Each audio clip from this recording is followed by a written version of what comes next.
After 70, most people still make these 6 mistakes without realizing it. Have you ever wondered why some people in their 70s still walk steadily, think clearly, and live independently with a sense of energy and joy, while others, despite not having any major illness, slowly begin to fade, feeling less like themselves each day? The answer isn't always about age. It often lies in the small, familiar habits we repeat every day without realizing they may be quietly draining our strength, our freedom, and our love for life. After 70, most people aren't handed a guidebook for this new chapter. We keep doing what once worked when we were younger, forgetting that our body, our mind, and our inner needs have already changed.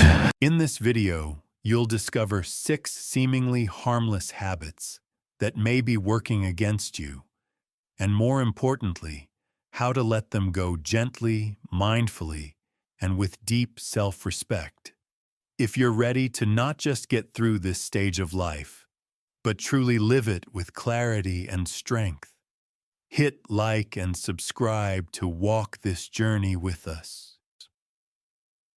Habit number 1: excessive rest that silently steals your strength. There's a quiet paradox in aging. The older we get, the more we believe we should rest to avoid fatigue, to prevent falls, to ease joint pain. But it's this very rest, when taken too far, that becomes the fastest road to losing muscle, losing mobility, and ultimately, losing freedom. After 70, every step you take, every time you rise from a chair without holding on to the armrest, is living proof that your muscles are still present. But when you stop moving, even for just a few weeks, your muscle mass begins to quietly shrink. And with it goes balance, lower body strength, and the ability to stay on your feet, making falls far more likely. What makes this even more dangerous is that the process doesn't hurt. There's no warning.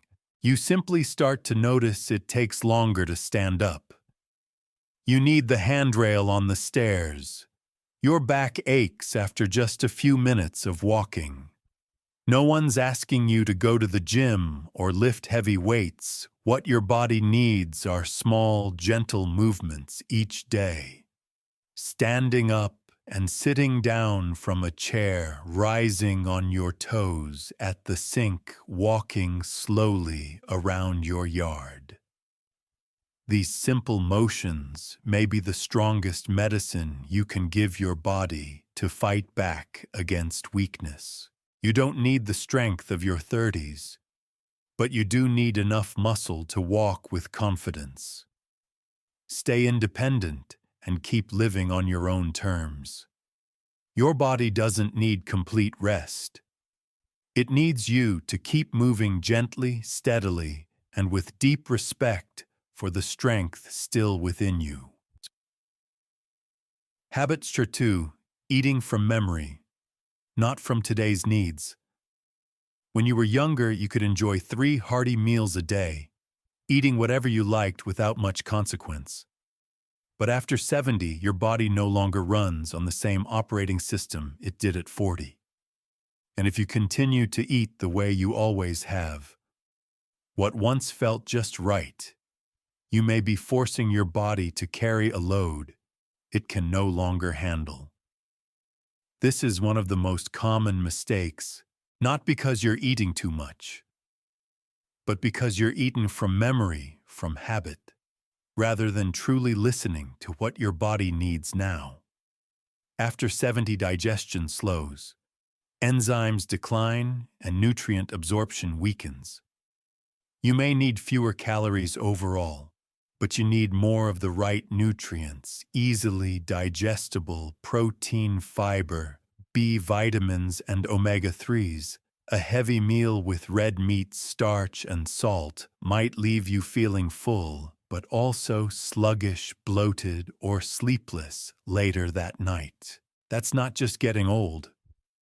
That's your body gently trying to tell you, I don't process this the way I used to. You don't need to eat less to lose weight. You need to eat smarter, to live stronger.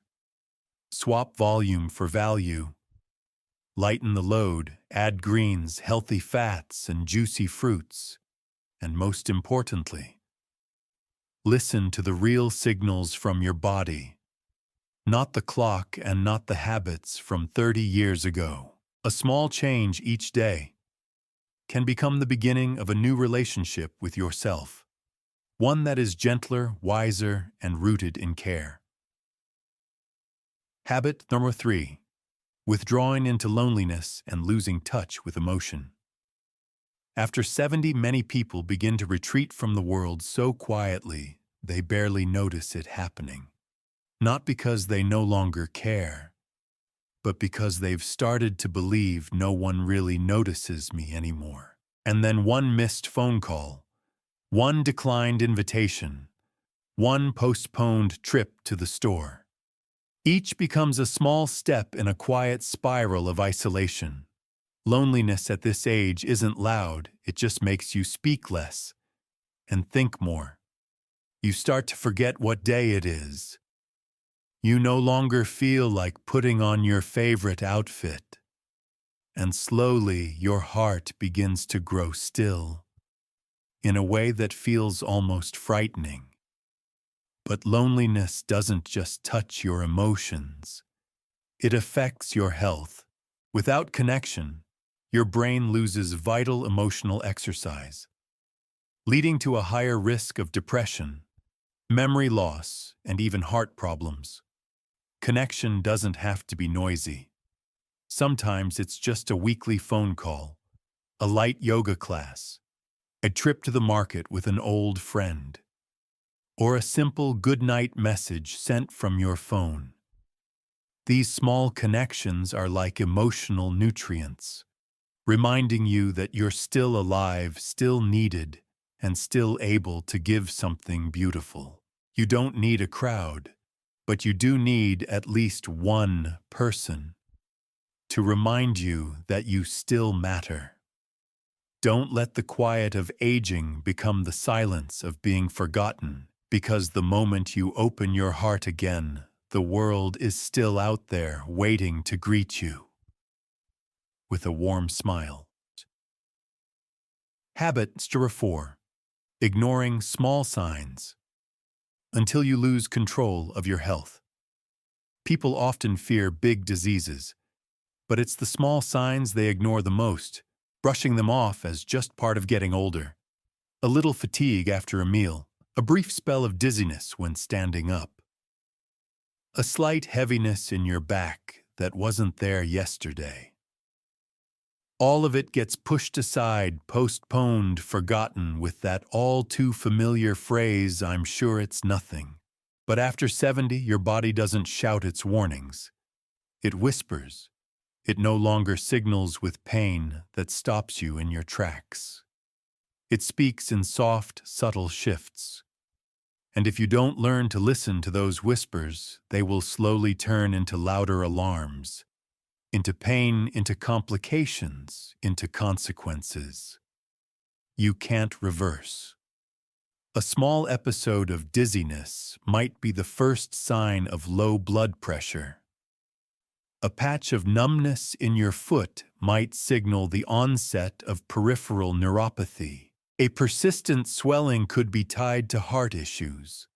The painful truth: when small signs are ignored long enough, you don't just lose your health. You lose your ability to choose, to act, to stay in control. Early detection isn't meant to scare you. It's meant to give you options, to let you decide what happens next before it's too late.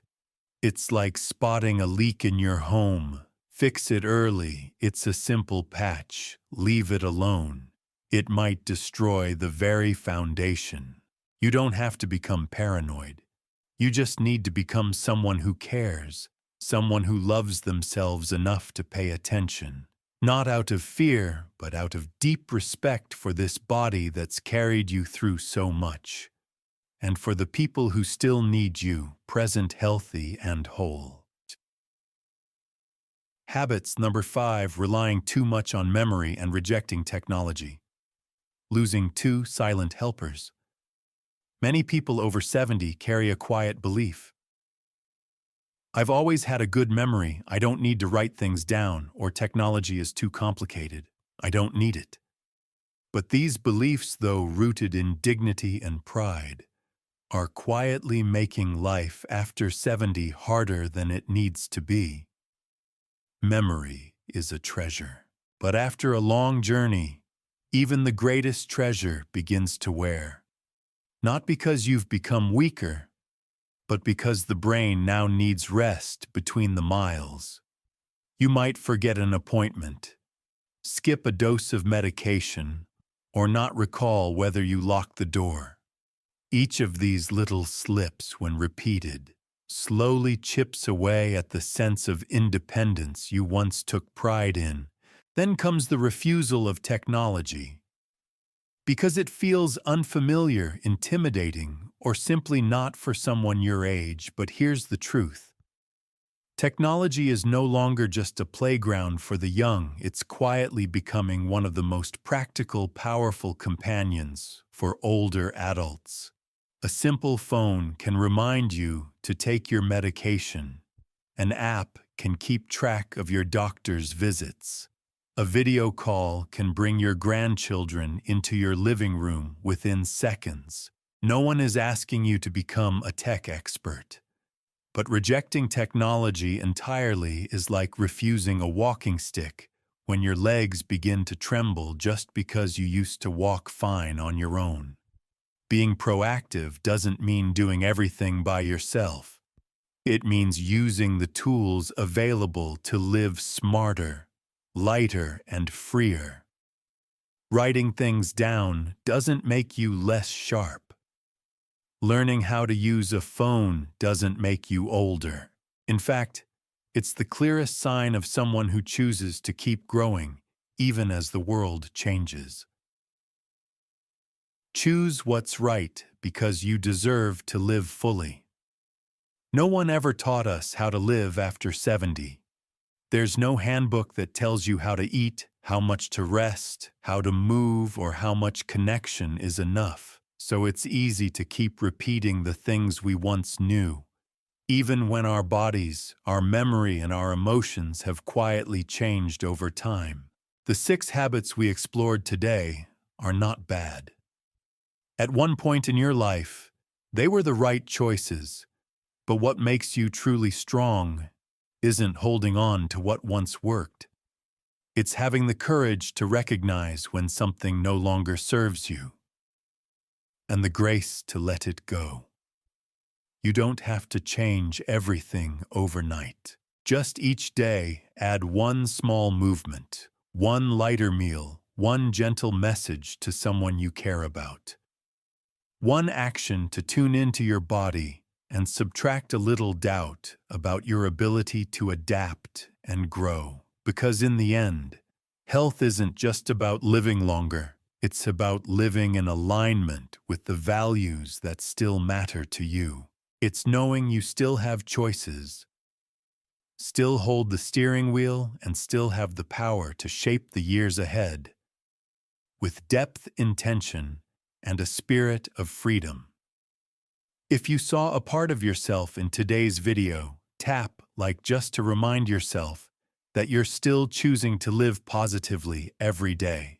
And don't forget to hit subscribe to receive more uplifting, science-backed, and deeply human content made just for you as you walk into this next chapter of life, one that is beautiful, intentional, and entirely your own.